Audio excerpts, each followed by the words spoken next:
What is going on, YouTube? Welcome to yet another episode of the Fight Maniac podcast. Thank you guys so much for tuning in. All of you that are out there watching, I appreciate you guys. You mean a lot to me. Today, we are going to be breaking down, and I'll be giving you my official picks and predictions for the upcoming UFC 314. Obviously, it's a very, very fun card. Kind of stacked, honestly, and I'm super excited for it. And I'll give you guys my little rants on each individual fight, starting with the main event, and then we'll work our way down from there. As always, if you guys want to support your boy, man, all you do is that you hit the like button and hit the subscribe button. That would help me out tremendously. So thank you so much, guys, and leave me a comment. Let me know if any of the predictions I'm about to give make sense to you. Do you agree? Do you disagree? Please let me know. I love the feedback. And I love to argue sometimes.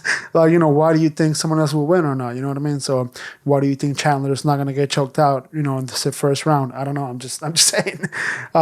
Anyways, we can go ahead and get started. So obviously, UFC 314 taking place in Miami, Florida, being headlined by Alexander Volkanovski, the great, the former champ at featherweight, probably one of, if not the best featherweight of all time. There's definitely argument there. Going against Diego Lopes. Diego Lopes is a guy that kind of bursted onto the scene about 2 years ago. He made his UFC debut, and immediately people were kind of intrigued by this guy. He's such a crazy fighting style, and because of that, he's a show. He's definitely entertaining as fuck. So I'm excited for this. Oh man, this is super. It's one of those fights that it also kind of came out of nowhere. You know what I mean? Obviously, this came after Ilya decided to drop the belt and to move up at featherweight, which I do have a little breakdown about that if you guys haven't seen it. But, essentially I thought that I don't know why he did that. I mean, I know why he did it. Obviously, he doesn't want to cut the weight anymore. But essentially, the reasons that he was giving, he was kind of lying. He was saying that he had done enough at featherweight, which not true at all. I will give him, and listen, I'm an Ilya fan, right? I'm definitely an Ilya Topuria fan. I definitely like the style he fights and the way he finishes fights. He's a fucking monster. But I definitely don't agree that you were done at featherweight. There were some potential matchups there. You have Yair Rodriguez. You never know. You have Brian Ortega can make a little comeback. But, there's some fun potential matchups there. But the argument that I do give Ilya is that he did pretty much defeat the two GOATs of that division, and both the only two former champs, right? For the longest, the champ was only Volk, and right before him was Max. So Ilya did do that. So I'll see it. Let me know in the comments how you feel about that. But yeah, I would have liked him for him to defend the belt a few more times at featherweight and then move up. So this fight kind of cooked out of nowhere. Diego Lopes is a guy that's coming off of a win. He's had an impressive record so far in the UFC, pretty much undefeated in the UFC. So on paper, Diego Lopes right now has of course, a slightly better record than Volkanovski, coming off of just, 2 KOs. Volkanovski obviously getting KO'd by Islam and by Topuria. So you got to ask yourself if that's going to play a factor in this fight, right? Is Volkanovski going to be maybe a little bit hesitant? He's going to have maybe not that much confidence. Maybe his chin is not there no more, and Diego hits hard, and he could definitely put him away if he wanted to, right? The thing about fights like this is that when I make my predictions here, sometimes I'm like, okay, well, it could be a scenario where Diego could have a chance early on. He could knock out Volk round 1, round 2. But if it goes to later rounds, usually people would give Volk the advantage. I'm kind of leaning towards that right now, but I'm also thinking about how I think Diego could really knock you out any round, I think Diego's a guy that he is explosive, but he's also somewhat smart at containing those explosions, right? That explosiveness. He doesn't just explode throughout the entire fight. He stops, he slows down, takes a break, recuperates, and then has these massive moments, right? And we know the start of the fight, he's going to come out also swinging like a banshee. So he could get gassed out. So I definitely see an argument for both sides, right? I could see how Volk could dominate later rounds, but I could also see how if Diego is going to get a KO or a finish, I'm not limiting him to just early rounds. You know what I mean? I'm also including that he could potentially do that on the later rounds as well if he plays it right. The thing about Volk is that, if you take away obviously the previous two KOs that he's had, right? He's a guy that for the longest, he's tough to put away even when he does get hurt. Max, I think, dropped him once. I think Brian Ortega dropped him and then put him in a choke, and he's just tough to put away. He's a guy that, obviously before the Makhachev fight, you got to remember, he was the most dominant featherweight at that time. So, he is a little bit older. He is coming off of 2 knockouts, but is he going to be vintage Volk? Or is he going to be the Volk that's maybe a little bit weathered, maybe not the best cardio anymore? His cardio was insane. We haven't been able to see it, right? Because he hasn't fought full fights. His last 2 fights were finishes, obviously. But before that, Volk was a guy that, listen, he could finish you or he could drown you for 5 rounds straight. He had those 2 options. And he could survive your chokes. He could survive your knockdowns. So, yeah. Again, if you kind of look at it as like how is going to Volk approach the fight, is it going to be vintage Volk or is it going to be a Volk that's maybe a little bit hesitant? That's going to play, I think, the huge factor on that. As far as Diego goes, though, wow. What a great opportunity. I kind of thought he would be next, right, after his last performance against Brian Ortega. I was kind of saying that I would understand if he definitely gets a title shot. But again, back then, nobody was expecting that Topuria would drop out. You know what I mean? So I could see a Topuria versus Diego Lopes fight. That's definitely interesting. And yeah, but he got this great opportunity, and he better capitalize, man. He better capitalize. Both of these fighters are very well-rounded. Diego, though, also has, obviously, the submission opportunities because he's a black belt in BJJ. And, Volk also, Volk has been around, bro. He's got definitely Volk, what has going for him in this fight has, it's the experience. That's really what's going for him right now, right? If he's going to win this fight, it's going to be with fight IQ, and just overall utilizing some of his experience, maybe his late round experience, right? And so, yeah, but Diego, as far as who has more tools to win, Diego 100%. Diego can knock you out, and Diego can definitely submit you as well if he puts you in a tough situation. But hey, also, again, Volk is hard to submit, right? So we'll see what happens there. Volk, as far as his tools to win and what he has, I would give him definitely some KO power. I don't think he's going to knock you out clean, put you to sleep with just one punch, kind of the way Ilya is able to do some of these guys. But I can definitely see Volk having a knockdown, potentially.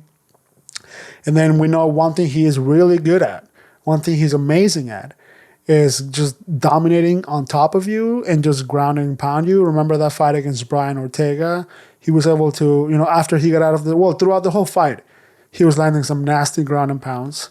And then once Brian Ortega took him down and almost submitted him, Volk was able to flip that and then still ended up on top and landing, again, some nasty ground and pounds. He was landing, bro, some fists that were going straight through Brian's face, and just, you can tell his back of the head was just bouncing against the canvas. And you know which ones are the worst? The ones that his head is already flat on the canvas. So you're not really bouncing. Your head is just the fucking item between this fist and the canvas. Those are the worst, honestly. Like, just straight to the face. And yeah, we all saw how Brian Ortega looked after that. Obviously, he didn't look the prettiest. So Volk has that going for him. Volk has some wrestling. As far as weight advantage, I would imagine that Volk maybe is going to be slightly bigger. Well, actually, no, because I think Diego is definitely taller, but Diego is like slim and right? Volk is cut too, but he's more of like short and stocky. So as far as who's gonna weight more the night of the fight, that's gonna be very interesting actually to see who's gonna be able to carry that weight a little more. Obviously, Volk also has he has 2 fights at lightweight, so I don't know if that potentially could play a factor on his weight and who's walking heavier, when they step into the octagon after the weigh-ins. And then also one thing that I'm interested to know, or I'm interested to see how it play out, is who is going to shoot for a takedown first. Because like I said, Volk has great wrestling, and Volk has pressure, you know what I mean? And he could definitely use that to his advantage. But again, Diego also has the submissions, the submission attempt. He's probably the taller dude, probably the heavier dude, I would imagine. So I guess we're just going to have to wait and see what happens on when it comes to that aspect. I can see Volk definitely shooting first, I think, especially if he's having not success on the feet, if he's getting a little pieced up by Diego. I could definitely see Volk going for a takedown early on. And I could see him landing a takedown, you know what I mean? And Diego, I mean, of course, like I said, he's a black belt. So I would imagine Diego, he would probably want to go to the ground with Volk, right? He's going to be like, oh, you want to shoot? All right, come on, go for it, right? And then I don't really know how Diego is off of his back. I don't know if he has his skills with somebody like a Charles Oliveira off his back, for example. But we do know he's dangerous, right? He's a black belt for a reason. So I'm assuming he's pretty well-rounded everywhere. But, I mean, he has submissions up the ass, bro. He could catch Volk with anything, really, if they're down there. So Volk definitely has to be careful when it comes to submission attempts. Because it would suck, I mean, it would suck overall. If Volk loses this one, that's 3 finishes in a row. Like, that is rough, dude. That is rough. Like, I don't even know what's more rough. Who's had it the worst, right? If Volk loses, who's had it the worst? Israel Adesanya or Volkanovski? I think Volkanovski, because if he gets finished by Diego, then that's 3 finishes in a row. Izzy, he lost the decision and he did get KO'd, but at least he has 1 decision in there, To say that the guy that was dominating featherweight for so long will have 3 finishes against him in the past year and a half, 2 years, that's insane, bro. That's absolutely insane. So for that reason, I'm kind of rooting for Volk, for the old school fans, you know what I mean? Volk's obviously been there for the longest. He's a veteran. I'm rooting for Volk, but I mean, you can't admit there's this new wave, bro. You cannot admit, you can't deny there's this new wave of younglings that are coming up and are just dangerous, bro. Dangerous everywhere. Explosive. They don't get tired. They train every day. You know what I mean?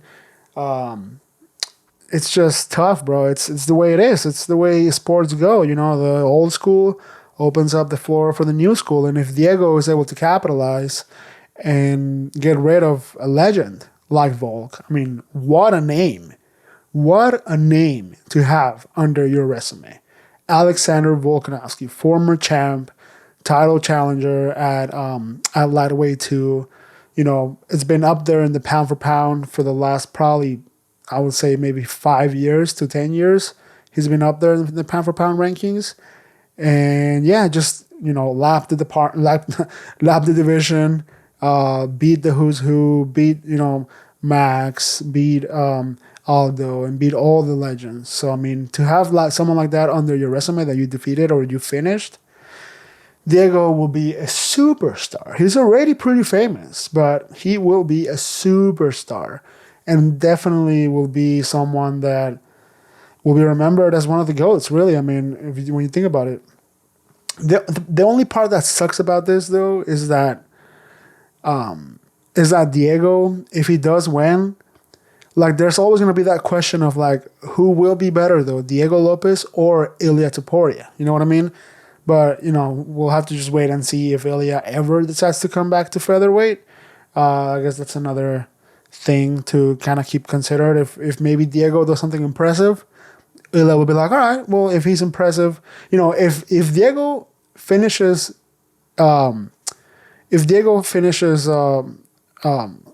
Alexander, right? In a faster way or in a better fashion than Ilya did. Like if it's like a first round KO or like a submission that's super impressive, then yeah, I mean, I could see how that would get Ilya's attention. You know what I mean? But if he wins a decision, then probably Ilya will not be that impressed. So it's a little bit of both. Like I said, there's still some fun matchups at featherweight. Obviously, you have Brian Ortega. They already fought, but there could always be a rematch. But you have Yair Rodriguez, and then you also have Bryce Mitchell, who's fighting in this card as well.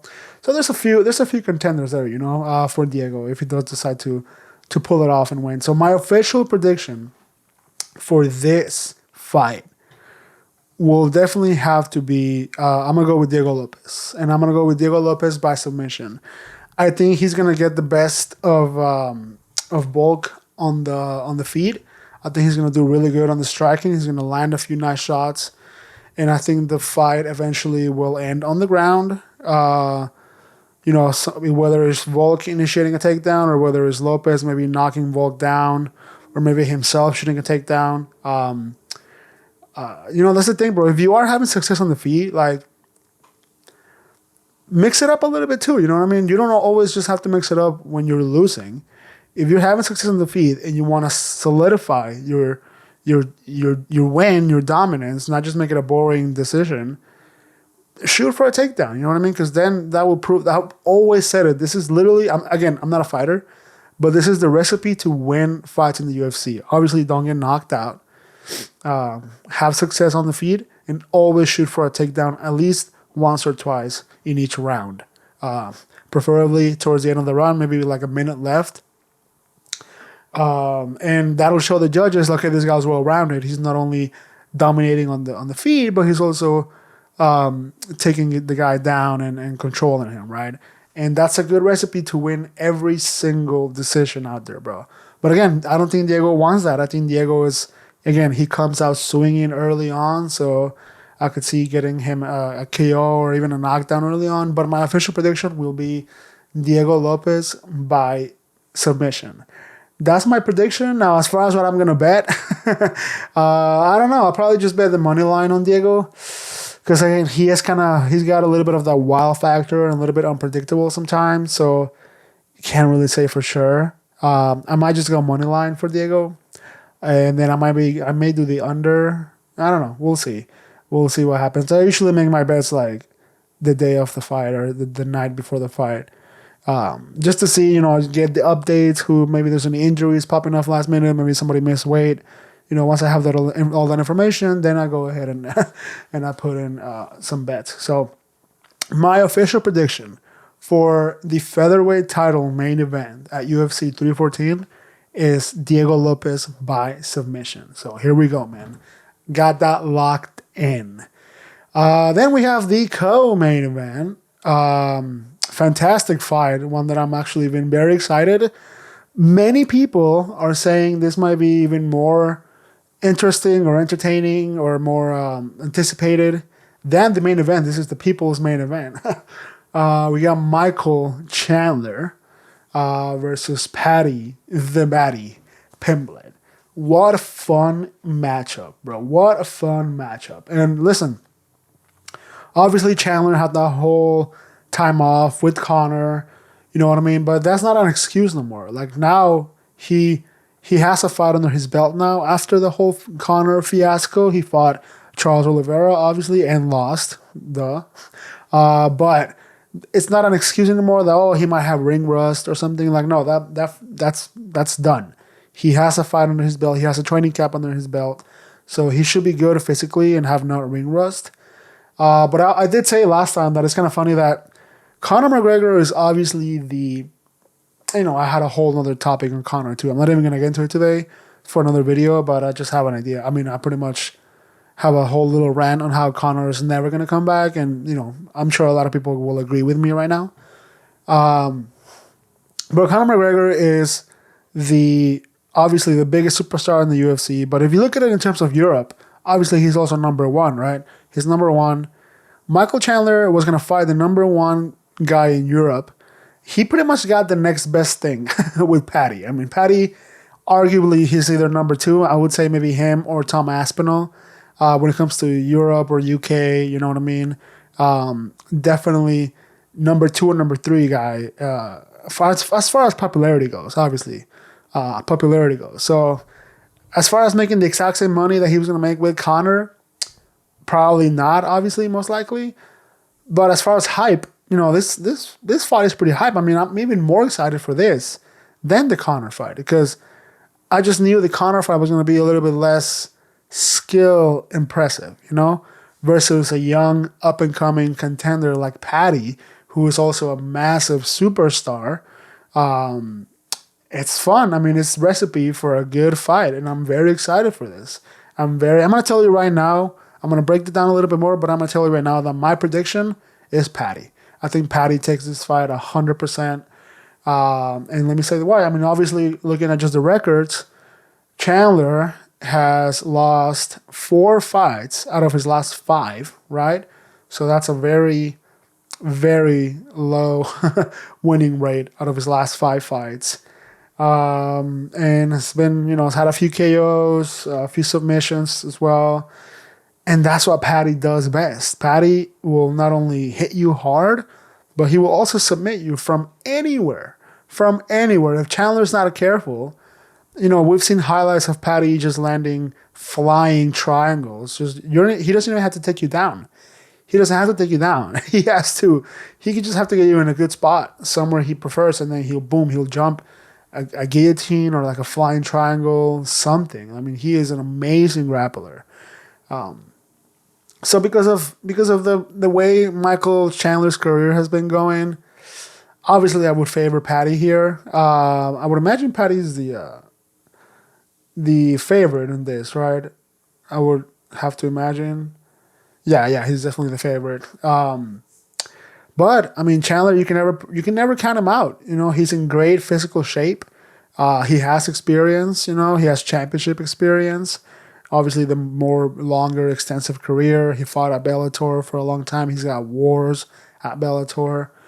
But he is more weathered, right? And Paddy, obviously, being the younger, fresher guy, not having taken that much damage, maybe not being finished as often. He's been finished, I think, once. Or was it a decision loss when he was over at Cage Warriors? He lost the decision. And he lost a submission way, way back. I mean, I don't even count those, but never really been finished, Paddy. You know what I mean? So that's kind of tough. If this fight is going to go the distance, I can also see it going to Paddy's favor, especially because Michael Chandler likes to get clipped. He doesn't care. He'll tell you. He'll say, punch me right here, bro. Like, he doesn't care. He'll take damage to get close to you. He'll put his hands down. That's a classic signature Michael Chandler right there, putting his hands down. And just kind of throws caution to the wind. I mean, Paddy said it himself. I watched the interview, the pod he did with the Nelk, not with the Nelk boys, but it was just the one guy, Kyle. And it was pretty much, he said the same thing. He said, Michael Chandler lad, he takes caution to the wind, lad, and that's where I'm gonna capitalize. I'm gonna use that against him, lad. Sorry, that was the worst accent. Sorry, I'm so sorry for that. But I mean, it is true, and that's what a lot of people are thinking. Is Michael Chandler is gonna get punched in the face once? They're gonna say, fuck it, let's go, and just go for it. Which, if you look at it from an entertainer point of view, that's perfect. That's what we want to see. Why are we complaining right now? There's nobody complaining. But it could cost him the fight, and it could cost him the fight in a time where he desperately needs a win. He desperately needs to win, because if you don't win in UFC 314, papi, I think you're pretty much out, brother. I think you either should consider retiring, or I don't think the UFC is gonna cut him, but that's how many losses in a row, bro. That's losing 5 out of your last 5 fights. That's not bueno, papi. That's not bueno. And, he's had a tough luck because, he's faced some of the toughest guys, you know what I mean? And, props to him. He's been at the top of lightweight for pretty much since he got to the UFC, you know what I mean? Defeating Dan Hooker, getting rid of him in such a spectacular fashion.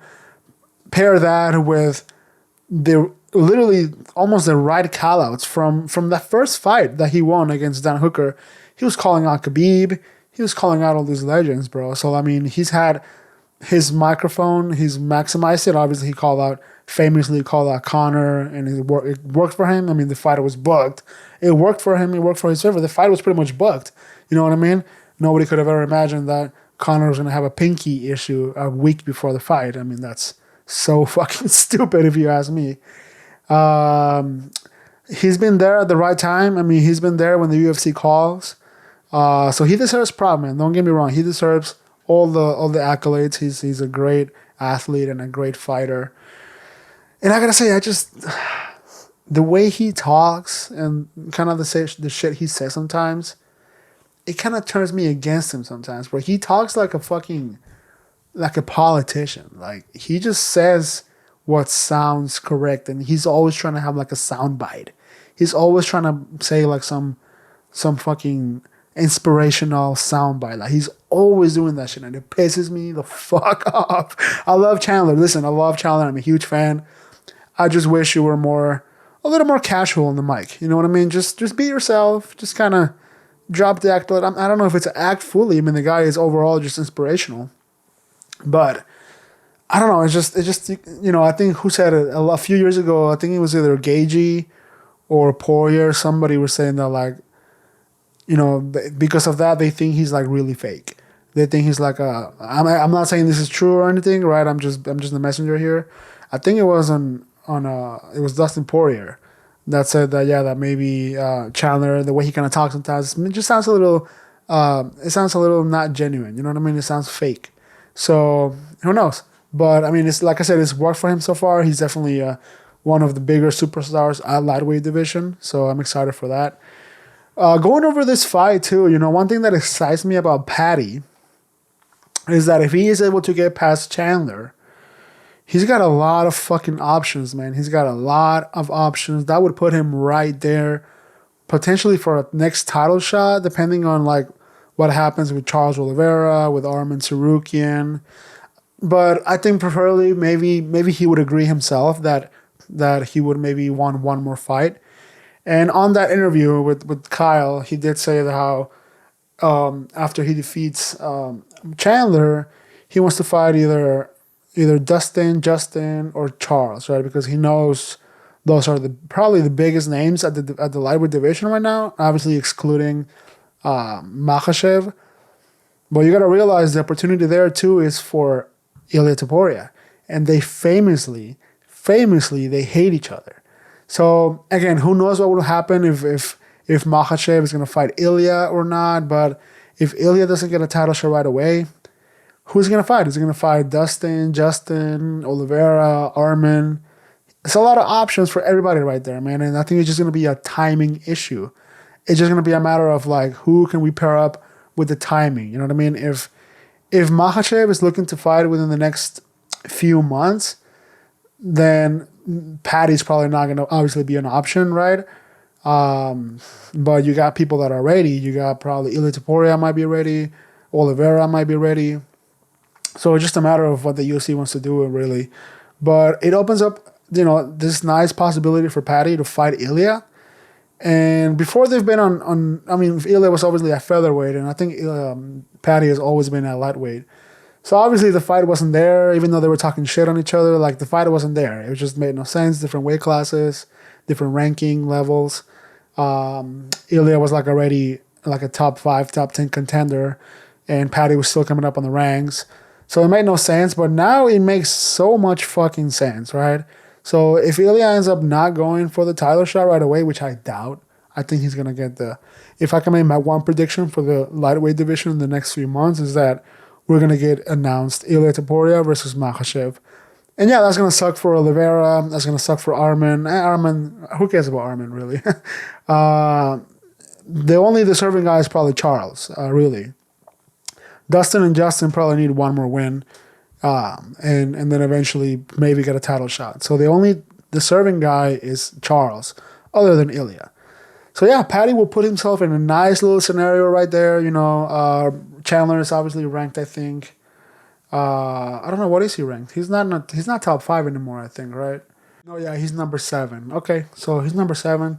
So Paddy's number 12. So yeah, it's a nice little bump for Patty in the rankings right there. And yeah, if he's able to capitalize, not only will he have a massive name, a legend under his belt, but he'll be in a possibly top 6, top 5 situation, you know. And who knows how crazy things are at lightweight. Like, lightweight is one of those divisions that constantly have fights dropping out, right? From the Khabib days, even till now, you know what I mean? With Arman dropping out recently, like, I don't know why, but like, yeah, lightweight's always been one of those divisions. So like, you never know, you could get a call. I mean, look at Renato Moicano, right? He was probably nowhere near deserving of a title shot, and he got a call the week of, and he took it. So Patty needs to stay ready, man. Stay ready. If you do defeat Chandler, you never know, you could get that call the week of the fight. So you gotta be prepared. So yeah, for the co-main, that's my official prediction. It's gonna be Patty the Batty. As far as how he's gonna win, I want to say by submission too. I think Chandler is gonna just give up his neck at some point. I think he's gonna do go. I think Chandler. I will say this: he's gonna do decent on the striking. I think Chandler will do decent on the striking. Maybe he's not gonna get dropped or knocked down or anything, but I think just at some point, Chandler is gonna give up his neck. Obviously unwillingly, but Patty just so good at kind of just exposing you. So he is going to give up his neck at some point in the fight, and Patty then is going to capitalize, guillotine, or maybe get to his back and do a rear naked choke. But I mean, don't sleep on Patty, man. Don't sleep on Patty. He's got triangles. He's got arm bars. He's got full arsenal. So I think I'm going to go Patty by sub on this one. So I'm excited for this fight, man. Overall, this is probably the fight for me that I want to watch, is the co-main. Absolutely.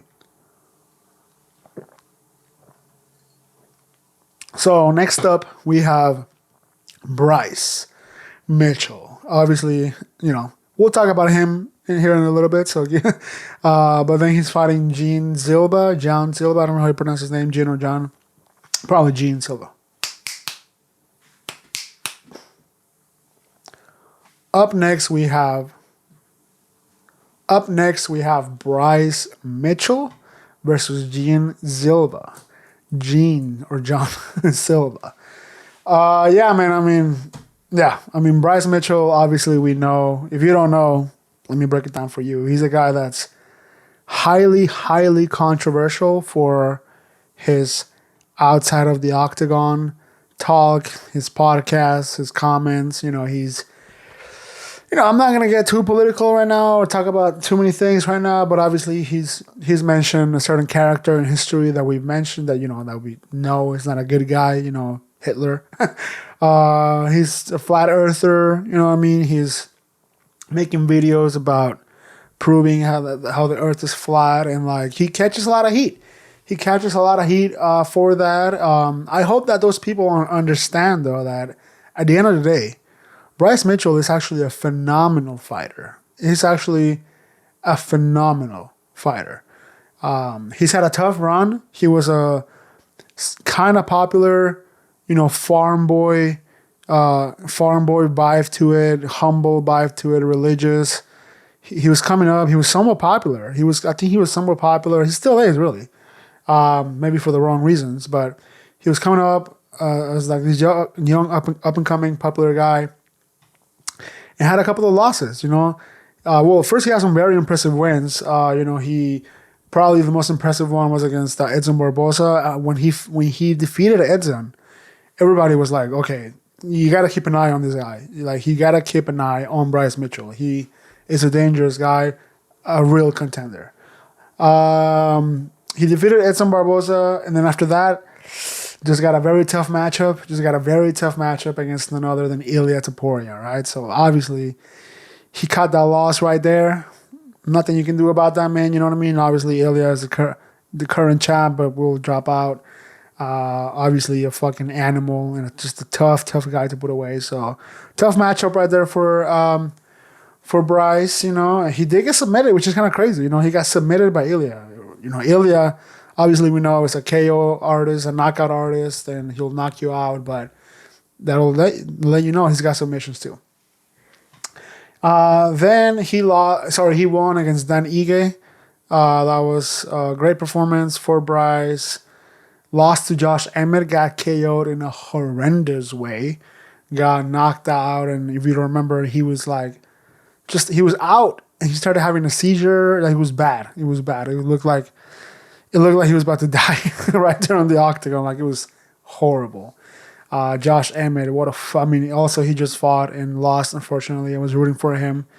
But what a knockout, bro. I mean, flush, lights out, and Bryce went to sleep, bro. And it was not pretty. It was not pretty at all.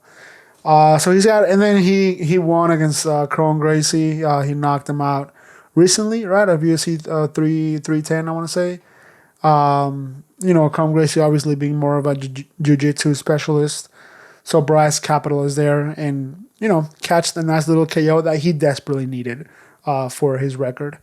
So, yeah, it's been a little bit of up and down roller coaster, but hey, I think Bryce could definitely make a little bit of a comeback. Drop a lot of that flat earth shit, you know what I mean?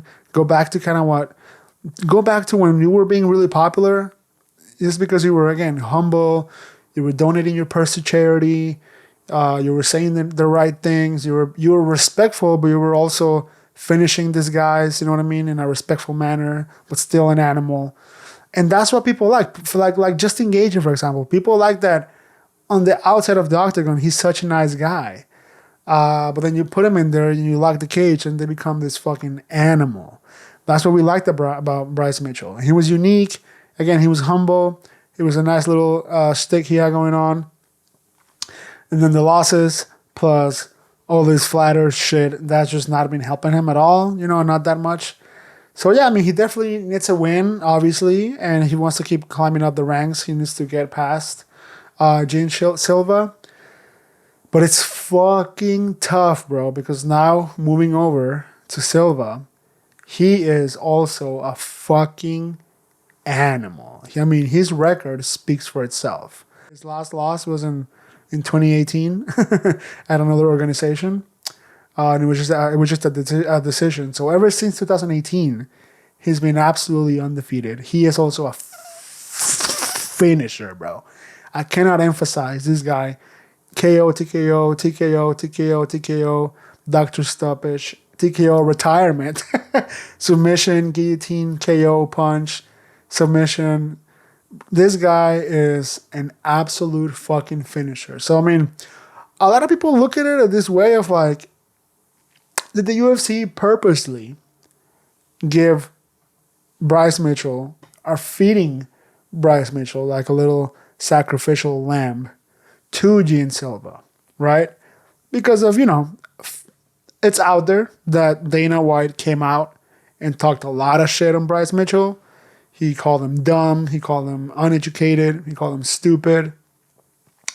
So, who knows? That obviously the shit that Bryce Mitchell said about, Hitler and all of that, like, that's obviously somewhat hurting the UFC brand. I don't think they took a hit or anything, but it's somewhat personal, right, against for Dana. Especially Dana being this guy that's right now heavily involved in politics and stuff like that.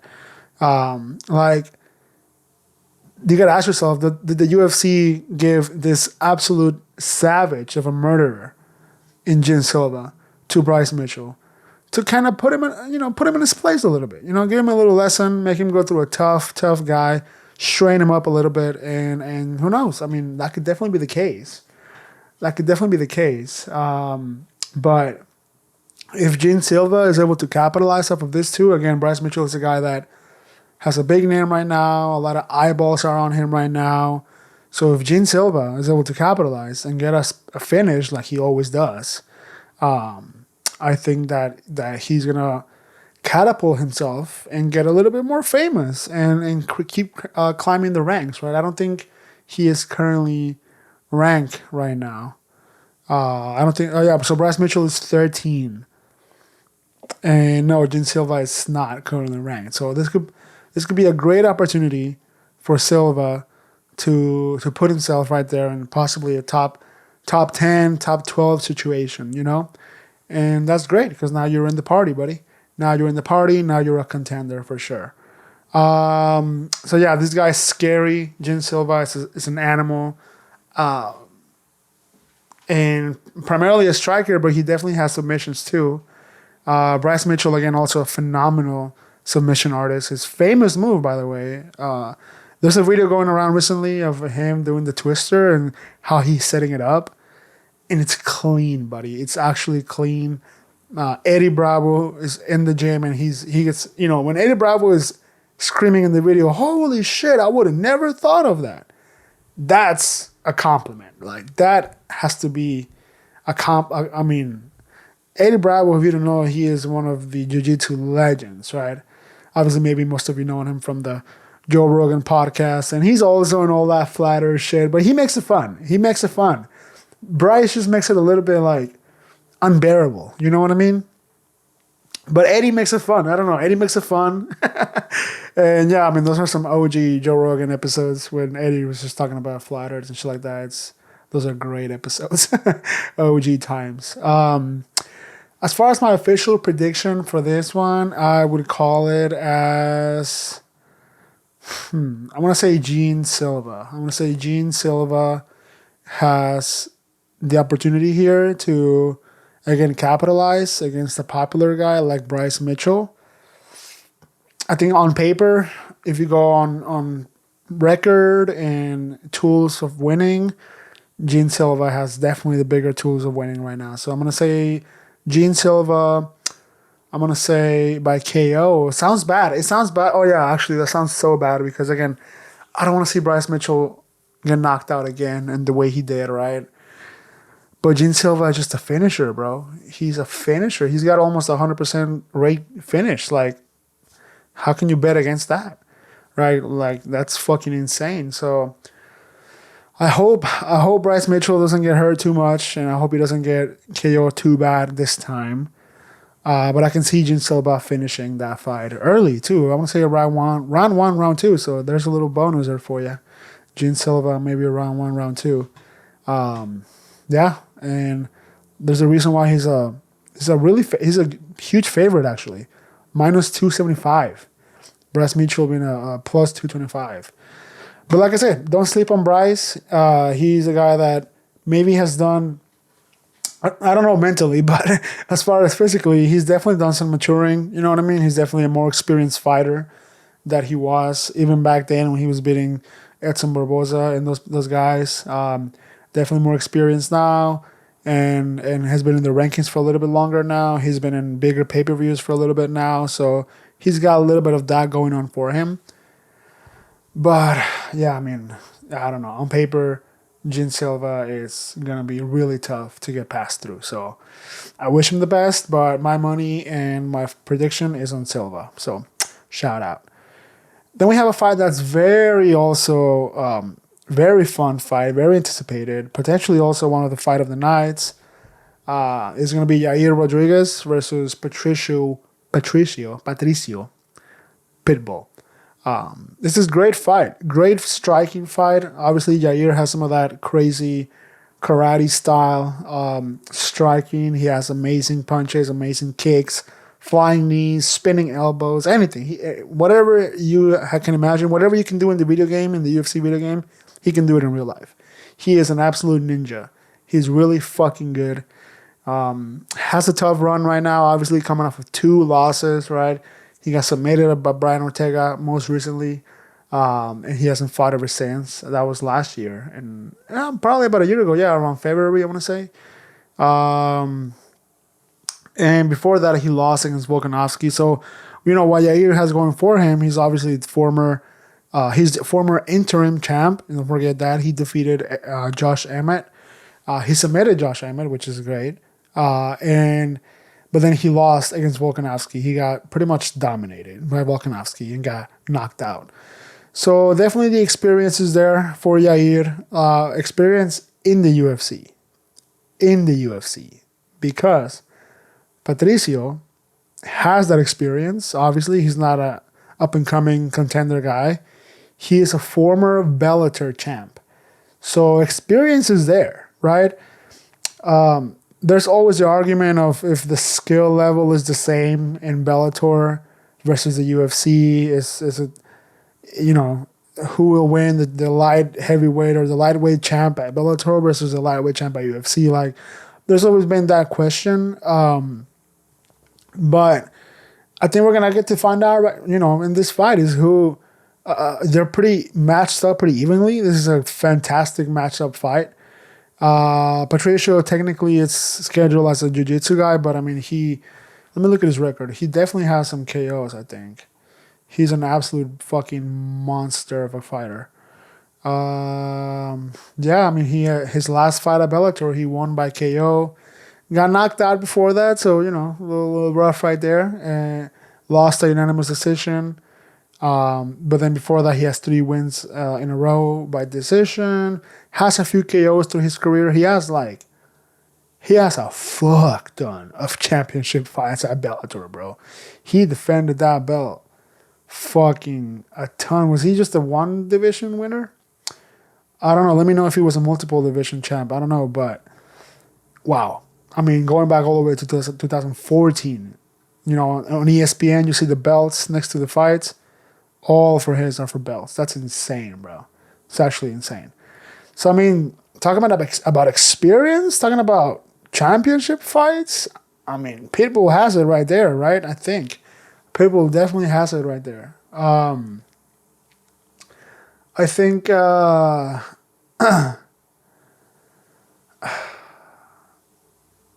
I think with Yair, this is a perfectly matched up fight because Yair... Both of these guys, actually. I mean, they're both coming off a little bit of a rough patches, right? Out of their last 5, Patricio has lost 2, right? And out of his last 5, Yair Rodriguez has lost 3. So, I mean, the matchup is right there. Both of these guys are going to be hungry. Both of these guys are going to be looking for a finish. Yair is going to want to make a statement. He's going to want to make a statement that he's back. That he's another contender, especially with the featherweight division right now getting exciting with Ilya living and opportunities there will open up. If a guy leaves the division, you can think of it as almost like a bump up. You know what I mean? If you're ranked number 3 or 4 and the number 1 guy leaves, you pretty much bump yourself 1. So nice little opportunity here for Yair to get back in the winning column. And technically he's gonna defeat somebody that's not ranked either. But if Patricio had been in the UFC for, let's say, a few more years, I think he'll definitely be a top 5 contender. I think if he would have came to the UFC, like I said, a few years ago, he would definitely be in the top 5. Maybe with like one loss maybe in his career, but he's one of those guys that's just always going to be there at the top, right? And again, the experience is there. He's made that walk for a championship, not once but twice, but a fuck ton of more times. And Yair in the UFC has only fought for the belt twice, right? So that should tell you something about experience right there. But we all know that UFC is its own beast, right? Like, obviously, being a headliner in the UFC, fighting for the belt in the UFC, is probably, I will say, a little tougher than doing it at Bellator, right? Maybe at Bellator there's not enough competition. The skill level might not be there 100%. Again, there's always been that question right there. But I'm excited for this fight, man. I'm super excited. As far as prediction for this one, I don't know. This one's really tough to predict, I gotta say. This one is really, really hard. That's what she said. I think I'm gonna go with Yair Rodriguez. Yeah, I think I'm gonna stick to my UFC fanboy club. I'm kidding. But I think Patricio is gonna come out good. He's gonna look decent. But I think Yair has a lot of tools to finish. And again, I think Yair is gonna have something to prove. He needs a win. Like, the worst thing you could have done to Patricio is put him on his debut against somebody that absolutely needs a win. Like, maybe start him off a little bit easier. You know what I mean? Maybe another guy that's not coming off 2 losses. But you could look at it also from the other way. You could tell him, like, well, he is coming off 2 losses, so it might be a beneficial thing for Patricio, right? Maybe Jair's confidence is not there. Maybe his chin's not there. I don't know. But if you look at it as far as betting odds, Yair is still the favorite. Makes sense. I think, though, as far as making money, I'm going to go with Patricio. Because with the underdog, if you have an underdog that has more championship experience, I mean, that's almost a no-brainer. How old is he? He's 37. So, I mean, not really any young. Yair is 32. So, I could see why Yair is a favorite. But if you have an underdog with that much experience, with that much pedigree, with that resume, you know what I mean? It's tough to pass on. So, I might put Patricio moneyline or something, but I'm rooting for Yair to win on this one. I like Yair. I'm a huge fan of Yair. And I want him to do well. I want him to get back in the winning column. But also at the same time, I'm excited for new contenders and for new blood at the division, the featherweight division. Now that they lost Ilya, think about it. They lost Ilya. They lost Max. They almost lost Volk. If Volk would have defeated Islam, I don't think he comes back to featherweight. So they lost two of the biggest stars, almost three. And if Volk loses this one, he might retire. You know, I don't know. He might. So yeah, it's tough, bro. It's tough. If Volk does retire, the featherweight would have lost three legends in a span of a year. So there's gonna be some shoes to fill right there. Some shoes to fill right there for sure. We have other fun fights. We have Nikita Krylov versus Dominic Reyes. That's gonna be an exciting fight too.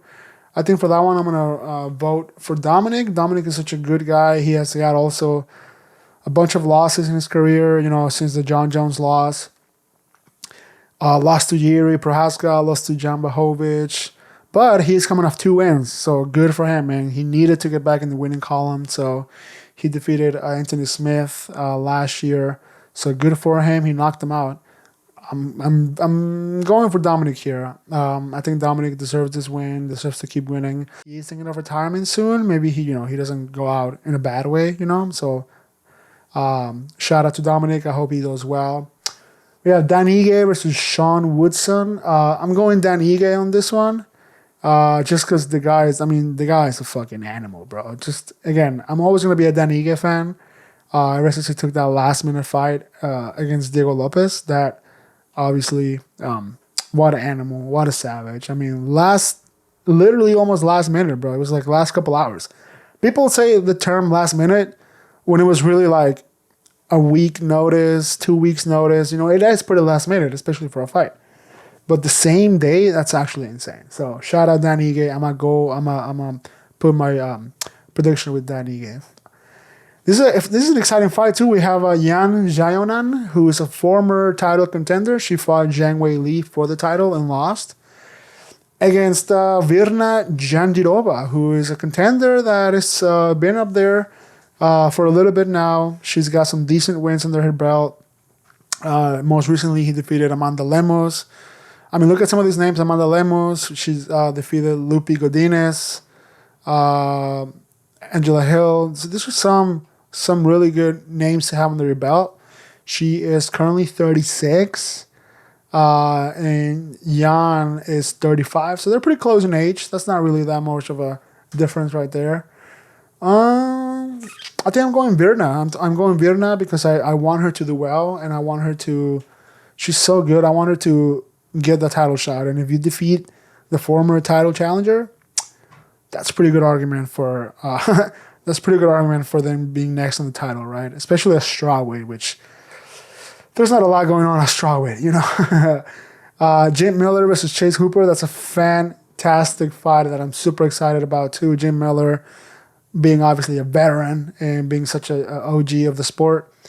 And Chase Hooper being the more up-and-coming guy as well. That's, exciting dude. Jiu-jitsu guy as well. So, and Jim Miller is also a jiu-jitsu guy. So that could be fantastic matchup right there on the ground. I love Jim Miller and I want him to win, but dude, I mean, against the up-and-coming young savage like Chase Hooper, it's tough. It's tough. And look, it'll be a little bit of a pattern right there that Chase Hooper defeated Clay Guida, right? So that's a legend right there, veteran. If Chase Hooper defeats Jim Miller, what a fucking pair of names to have under your belt for someone that's 25. I mean, Chase Hooper probably grew up watching these guys fight. And the fact that you said I defeated these two legends, that were fighting when I was watching and growing up, that's insane. That's actually insane. There's a few other fun fights here. Darren Elkins versus Julian Erosa. I don't know a lot of these people. Haley Cohen versus Nora Cornell. Mitch Raposo versus Sumu Dujeri from China. Yeah, I mean, there's some fun fights in the prelims. The early prelims are okay. The prelims are decent, but then the main card is fucking stacked, bro. So overall, I'm really excited for this card, man. I hope you guys enjoyed this episode. I hope you guys, again, let me know how you feel about what I just said. Do you agree with what I just said? Why do you see it differently? Please let me know down in the comments. And as always, don't forget, leave a comment, leave a like, leave a sub, do everything. Do it all, man. Thank you all for joining. I love you all, and I hope you have a great rest of your day and your week. Catch you on the next one. Peace.